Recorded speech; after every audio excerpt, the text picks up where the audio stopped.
একের পর এক বিয়ে করা, যেটা শরীয়তের নাম দিচ্ছে কিন্তু আসলে এটা সে তার নিয়তটা খারাপ, তার চরিত্রটা ভালো না, এটা আমি জানি। আমাকে যখন মারে তখন আমার বাচ্চাটা কি করে, বাসায় তো আমরা তিনজন, আমার বাচ্চাটা আমার কাছে কান্না করতে করতে চলে আসে, তো ওখানে যে কেটে ফেটে যায় বা রেগে গিয়ে ওকেও একটা চড় মেরে দেয়। আসলে প্রতিটা সেকেন্ডেই খুব লাইফ রিস্কে আছি। তো আমি চাচ্ছি যে আমি যে মামলাটা করেছি এই মামলাটা এবং আরও যে মামলাগুলো প্রক্রিয়াধীন অবস্থায় আছে এটা দ্রুত বিচারের আওতায় আসা, দ্রুত তার বিচার, কারণ সে বাইরে থাকা মানে আমার জীবনটা তো কখন চলে যাবে এরকম একটা ব্যাপার।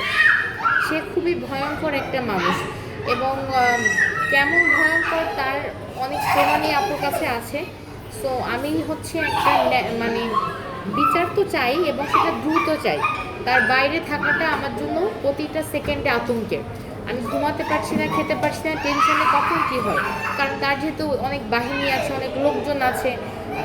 আমি একটা কী বলে একটা ভয়ঙ্কর জীবনযাপনে আমাকে তো 24 পুলিশ আমাকে প্রোটেক্ট করতে পারবে না। আমি তার প্রধানমন্ত্রী নই, কিন্তু মানুষ হিসাবে বা একটা বাচ্চা, ছোটো একটা বাচ্চা আছে, এই বাচ্চার জন্য হলেও আমার মনে হয় বাঁচার চেষ্টা করা উচিত।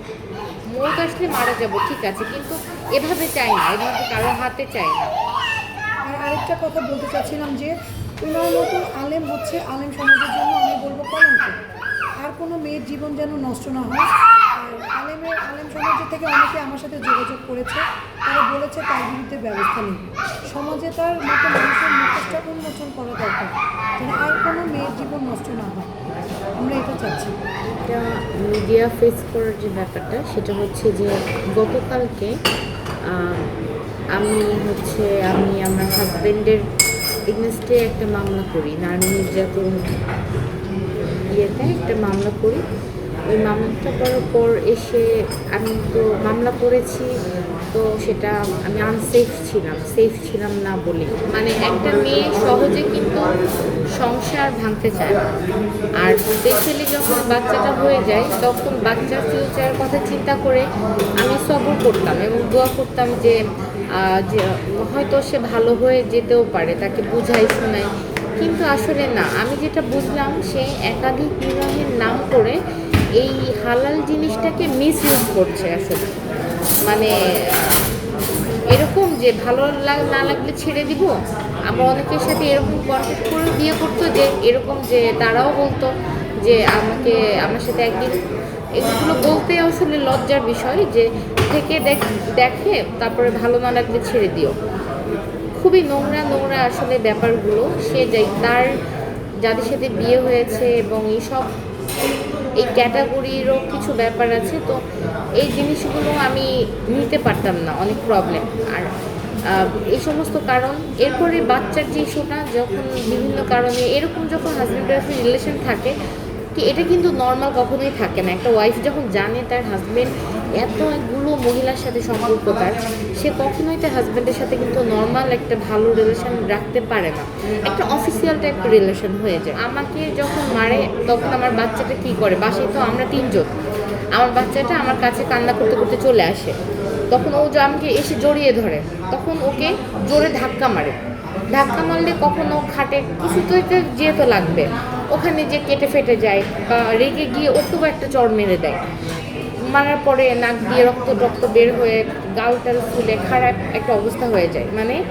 তার যখন রাগ হয়, বাচ্চা কি কতটুকু জোরে মারছে কোনো সে থাকে না, সে যে কোনো সময় খুন করে ফেলতে পারে টাইপের একটা মানুষ। তো এরকম একটা জায়গা থেকে তার মামলাটা করা, যে শারীরিক নির্যাতনের মাত্রাটা অনেক বেশি, মানসিক নির্যাতন এবং একের পর এক বিয়ে করা, যেটা শরীয়তের নাম দিচ্ছে কিন্তু আসলে এটা সে তার নিয়তটা খারাপ, তার চরিত্রটা ভালো না, এটা আমি জানি। ওনার বর্তমান আর্নিং সোর্স হচ্ছে, উনি রিসেন্টলি একটা রেস্টুরেন্ট দিয়েছে, এটা আর এটাই জানি, এটা ছাড়া আর কোনো কিছু নেই। উনি সংসারের এই পর্যন্ত তো বললামই যে আমি সব কিছু, আমার বেবির একটা ডাইপার থেকে শুরু করে সব কিছু আমি ইয়ে করেছি।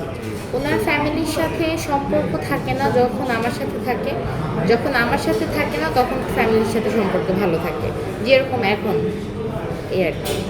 তো গত 10 তারিখে যেটা হয়েছে, ভোর রাত 4টা থেকে আপুর সাথে সে ঝগড়া শুরু করেছে। সকালবেলা আপুকে আনুমানিক 7 ঘটিকার সময় অনেক সে মারধর করেছে। তো আপু আমাকে 4টার দিকে তো আপু আমাকে জানার পর আমি আসলে আপুকে বলেছি তাহলে আপনি হসপিটালে যান। আপু হচ্ছে সোলারদি মেডিকেলে যায়, ওখান থেকে সে হচ্ছে আপনার রিপোর্টটা তুলে নিয়ে আসে। ঠিক তার একদিন পরে আমি মামলা ড্রাফট করে 12 তারিখে আমি হচ্ছে ঢাকা চিফ মেট্রোপলিটন ম্যাজিস্ট্রেট কোর্টে আপনার হচ্ছে একটা নারী ও শিশু নির্যাতন দমন আইনের 11 গধার একটা মামলা করি। তো মামলাটা এখন হচ্ছে আপনার বিচারাধীন অবস্থায় আছে। কোর্ট তার স্যাটিসফ্যাকশনের জন্য আপনার এটা হচ্ছে ওসি তদন্ত দিয়েছে। তো মামলা করার পর আপু বাসায় চলে আসে। আসলে আপু এক প্রকার না বলেই মামলাটা করতে চায়। তো আসার পর আপু আমাকে বলে যে আমার তো লাইফ রিস্ক, তাহলে আমি কি করব। তো আমি বললাম যে ঠিক আছে, আমি রূপনগর থানায় আসছি, আমি ওসির সাথে কথা বলি, আপনি 999 ফোন করেন। তো আপু ফোন করে আমি থানায় এসে 3 জন পুলিশের সাথে আমি আপুর বাসায় আসি। আসার পরে ফার্স্টলি তালা সাহেবের সাথে আমরা খুব ভালো মতো কথা বলি যে মামলা হয়েছে, এখন এটা উনি কীভাবে কী করবেন।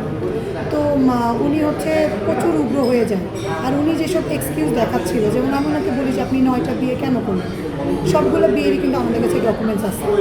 আপুকে বিয়ে করার পর উনি আরও 2টা বিয়ে করেছেন। ওনার যে 4র্থ বিয়ে, ওই ঘরে ওনার একটা বাচ্চা আছে। ওই মহিলাটা আপনার হচ্ছে ডিভোর্সি, মহিলাটার 3টা বাচ্চা আছে। ওই ঘরে আল্লাহ ভাইয়ের একটা আপনার হচ্ছে মেয়ে হয়েছে। ওই মেয়েকে উনি মান্থলি টাকা দিয়ে দেয়, কিন্তু কখনো তাকে দেখতেও যায় না। তারপরে এরকম করতে করতে সে প্রায় হচ্ছে এমন মেয়েদের সাথে উনি বিয়ে করে যারা টিকটক করে, একদমই খারাপ প্রকৃতির মেয়ে।